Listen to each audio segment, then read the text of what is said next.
Take 3.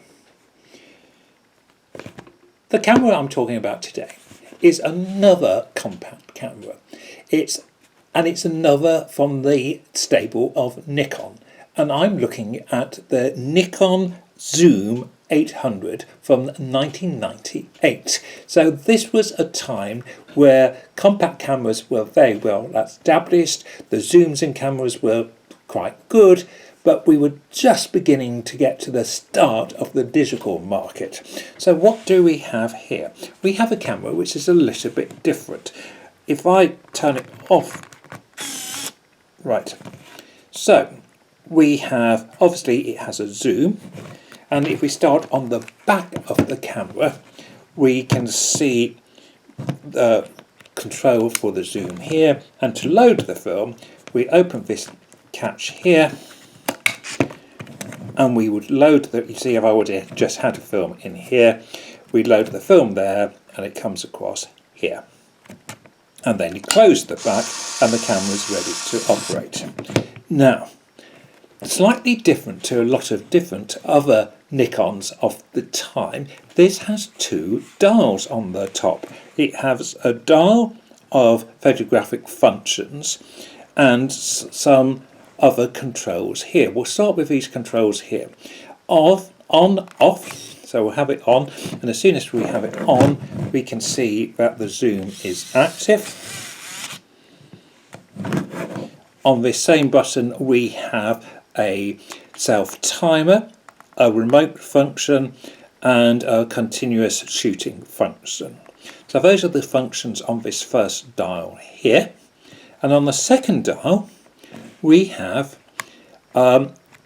functions which come off the SLR to some extent. We have, now this is A for automatic, not A for aperture. We have a single touch focus there, which is quite useful. We have a portrait mode. We have a sports mode and a landscape, and finally a night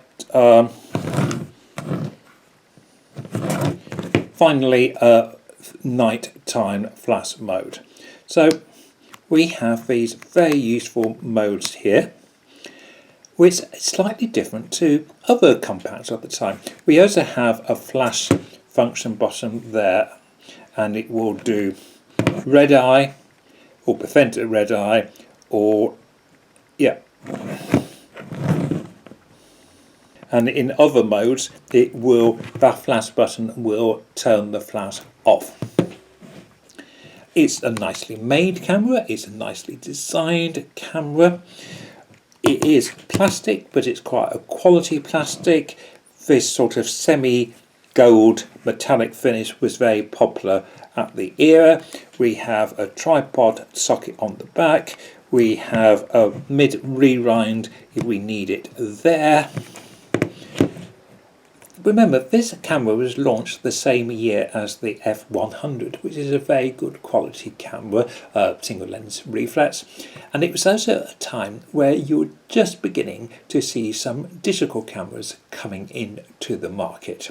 This wasn't the last compact, but I find it fascinating that they didn't do any other compacts with these dials.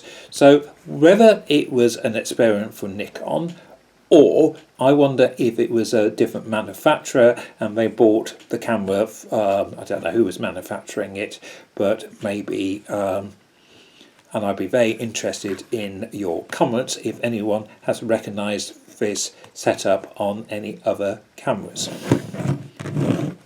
The proof of the pudding, so to speak, is, well, does it take any good photographs? The zoom, and it's a 38 to 135, so it is a very long zoom, and you probably know my feelings on these long zooms. I'm not quite sure, because I think so much sort of effort goes into making a long zoom, you quite often lose the quality you might want.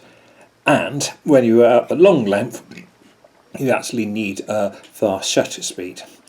But let's see how I got on when I actually used this camera. So here we are by the River Foom in Dorchester, and I must say this first photo illustrates how sharp the lens actually is. I must make a little confession with this camera. I developed a film and I had done something I've never really done before, and I had obviously used the film before and it had lots of images on. So this is the second film I actually put through the camera, and it was a December day with bits of sunshine, but the weather wasn't fantastic. However, the camera performed, I thought, really well. The lens, which is a zoom lens, and I'm never too sure about zoom lenses on compacts, but it's of useful length and it is sharp. The camera is very easy to use, and I particularly like the ability to have the different modes, and the landscape mode I found very useful. This was actually just on the A for automatic. It's really quick to change the modes on the camera. It is a little bit like using a SLR to some extent. Again, you can see how sharp this is.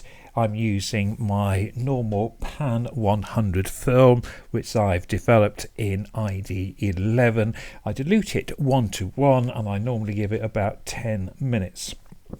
And I have scanned these on Epson Perfection 3200, which I use view scan with. As you can see, again, a landscape photo.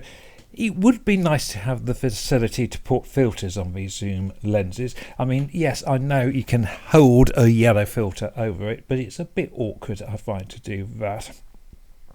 I do like the fact of winter, and you get the outlines of the trees and you see the shape of the trees, and there is something nice about winter's light. The camera, it's very light, it's very convenient, and these you can pick up moderately cheaply. I say you can pick them up moderately cheaply.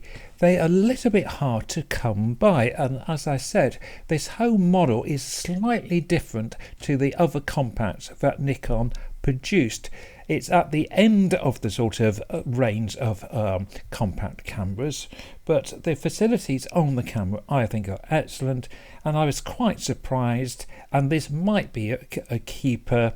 It could be useful for all sorts of things. Thank you for watching. Hope to see you again soon. Bye for now.